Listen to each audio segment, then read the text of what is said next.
Hello friends, இன்றைக்கி வந்து vegetable khichdi பண்ணலாம்.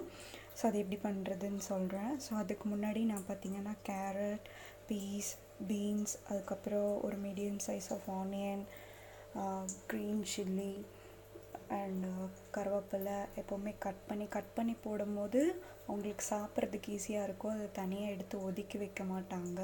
ஸோ அதனால் நான் கட் பண்ணி போடுறேன். And 2 tomatoes and 1 cup of rava, white rava. So இது எப்படி செய்யுதுன்னு பார்க்கலாம். ஸோ எதில் செய்கிறீங்களோ அந்த பேன் கொஞ்சம் திக்காக இருக்கிற மாதிரி பேன் எடுத்துக்கோங்க. லைட்டாக இப்போ அது காஞ்சிச்சு, இதில் கொஞ்சம் லைட்டாக கீ விட்டுறலாம். ஸோ 2 tablespoon அளவுக்கு கீ விட்டுருக்கேன். இதில் இந்த ரவையை வறுத்தரலாம்.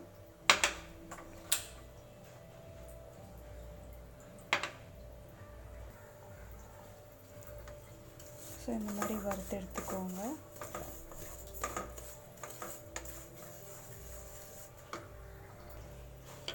ஸோ லைட்டாக நல்லா ரோஸ்ட் பண்ணியாச்சு. இப்போ இதை எடுத்து வச்சிடலாம். ஸோ இந்த மாதிரி ட்ரான்ஸ்ஃபர் பண்ணி வச்சுக்கோங்க செப்ரேட்டாக. ஸோ பேன் காஞ்சிருச்சு, ஆயில் போட்டுக்கலாம். கொஞ்சம் இதுக்கு ஆயில் ஜாஸ்தி விட்டிங்கன்னா தான் நல்லா டேஸ்ட்டாக இருக்கும். ஸோ இதுக்கு கொஞ்சம் ஆயில் ஜாஸ்தி விட்டுக்கோங்க. ஸோ ஆயில் காயட்டும். ஸோ ஆயில் லைட்டாக காஞ்சிருச்சு. இப்போ நான் கொஞ்சம் கடலைப்பருப்பு, கொஞ்சம் உளுந்தம்பருப்பு, கடுகு. ஸோ கடுகு எல்லாம் நல்லா பொரிஞ்சிச்சு. இப்போ ஆனியன் போட்டு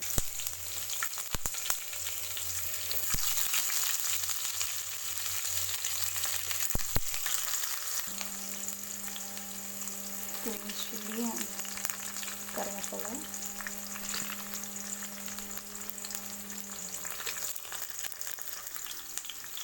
ஸோ இது லைட்டாக ஃப்ரை ஆகிக்கணும். இதுலேயே வெஜிடபிள்ஸ் போட்டுடலாம்.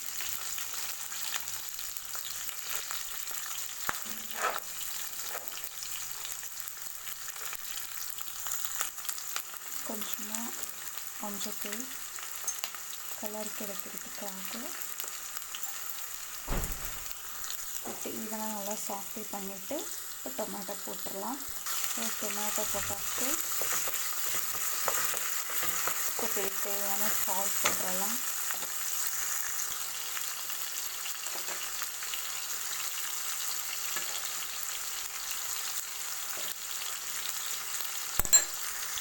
கொஞ்சமாக இப்போ வாட்டர் ஊற்றிடலாம்.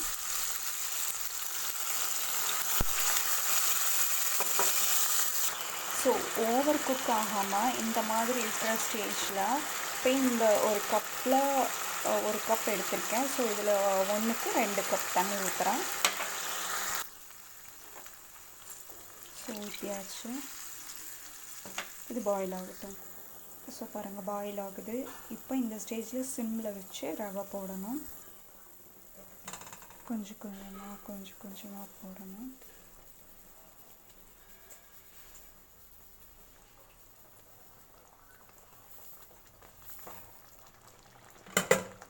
போட்டதுமே நல்லா கிளற ஆரம்பிச்சிருங்க, இல்லாட்டினா கெட்டி ஆகிடும்.